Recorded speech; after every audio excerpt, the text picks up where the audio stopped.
Hello, welcome to our channel, and in this lecture we are going to start with the unit 1, that is diversity in the living world, and this is the chapter 1. It means from this lecture we are going to start with the chapter 1, that is the living world. Okay, and starting with the lecture 1, and in this lecture we are going to start with the living world and Ernest Mayr and what is living. These are three topics that we are going to discuss in this lecture. Okay, before we begin our lecture, you can subscribe to our channel, like, share, and comment this lecture. Okay.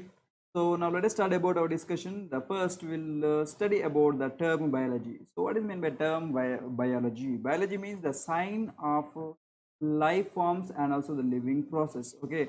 If you see here in the world, okay, in this planet Earth, there are different types of the organisms are there, and these organisms has some kind of life process and their interaction with the environment, and this is known as a life process, how their life process is going on and what way they are depending with each other and how they are depending with non-living things and living things. This is known as life process or living process. Okay, so the diversity of living organisms can be seen in the living world. Okay, so in this living world you can see the different diversities, their interactions and so on that can be seen.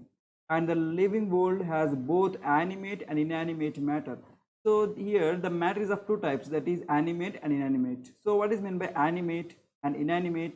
If you see the term animate, here, the organisms which has the life are the things that has the life, that is known as animate. So it has a life and also biological process. So what is meant by biological process? For example, if you take any cell, in the cell there is a biological process going on. The metabolism is going on. The glucose molecules are broken down, and also in some organisms the glucose molecules are built up and so on. These are known as metabolism or the biological process. Okay, example, in the living organisms you can see those all process in your body also. This biological process is going on. Why? Because you are living organism. And next thing is the inanimate matter. Inanimate means these are the objects or the things that do not have life, and they do not have the life, and they do not have any biological process. For example, if you take a rock, if you take a sand, or if you take anything which does not have the life, they are not going to exhibit biological process, so they are known as inanimate matter. Example, non-living things, stone or mud or anything, so which do not have any biological process or which do not have any life. So next, the anthropocentric. So it states that regarding the humankind only, it acts as it is as the central or most important element of existence, that is only with respect to the humankind. It is the belief that the human beings are the most important entity in the universe.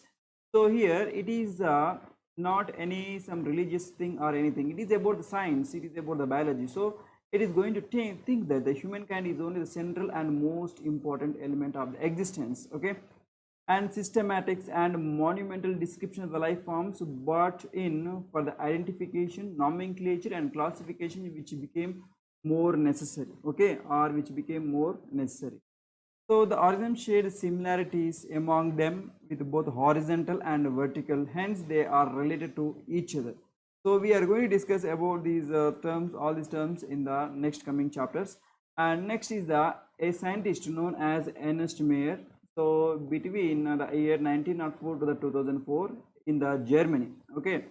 So Ernest Mayr was an evolutionary biologist from the Harvard University and is known as the Darwin of the 20th century. So one of the 100 great scientists. So this is about the Ernest Mayr, and little bit more information about Mayr is he joined the Harvard's Faculty of Arts Science in the year 1953 and retired in the 1975. I'm using the title. It means he got the title that is known as Alexander Agassiz, the Professor of Zoology Emeritus. So this is the title he won in that Harvard University of faculty. Okay, his 80 years research career spanned in the ornithology, taxonomy, zoo, geography, evolution, systematics, history, and physiology of the biology. So these are the areas of his study and research. So he almost single-handedly made the origin of species diversity the central question of evolutionary biology today. Okay, and he broadened the definition of the biological species regarded as the triple crown of the biology. So this is also another title he got. So he won the got the prize known as Balzan Prize in the 1983, International Prize for the Biology in the 1994, and Crawford Prize in the 1999. So it means these three prizes are known as triple crown that he got.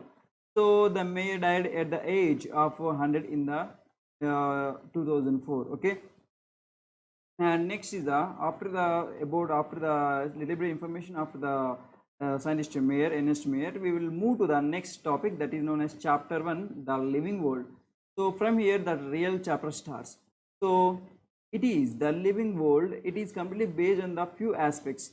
So based on the few aspects, it may be the ecological conflicts or cooperation among the members of the population, community and molecular trafficking inside a cell. Based upon all these aspects, okay, based on all these aspects that is in the living world, so there are two questions. Those two questions is, what is living opposed to the non-living? It is a technical question. It means it is a study that we can do. Okay, what is living and what is non-living, the comparison and their opposite terms in it. So that is known as what is living and non-living thing. It is a technical question, so that we can solve. So next is the what is the purpose of life. So if you ask the purpose of life, the science cannot explain. Okay, the philosophical question. For example, if you go to any religious books, if you open any religious books or holy books, so those books explains about what is the purpose of the life, but the science not going to explain about the what is the purpose of life, what is the purpose of your life on the earth, okay, why you born and so on. It is not going to explain, means the science is not going to explain about this question. So here in this textbook, this is not our question. So our question is, what is living opposed to the non-living only, and in the living things what are the things that you can see, and in the non-living things what are the things that you can see. It means whether it may be metabolism or whether it may be any biological process, whether it may be reproduction, excretion, nutrition, or whatever it may be, that are the things that is going to occur in the living things when opposed to non-living things that we are going to discuss in these topics. Okay, so we are not going to touch the second question, only the first question. The textbooks is also going to explain only the first thing only. Why? Because it's a technical question and it is related to our subject. Okay, so this is about what is living. And next is the conventionally the distinct characters are taken into consideration that are shown by the living organism. So just now we have seen the technical question. Based on technical questions, we got few terms. Those few terms are known as growth, reproduction, the sensing of environment response, metabolism, self-replication, and so on. So these all are the things. So in these things, in these important terms, we have taken the most important aspects that are shown by the living and non-living things. So they are known as growth.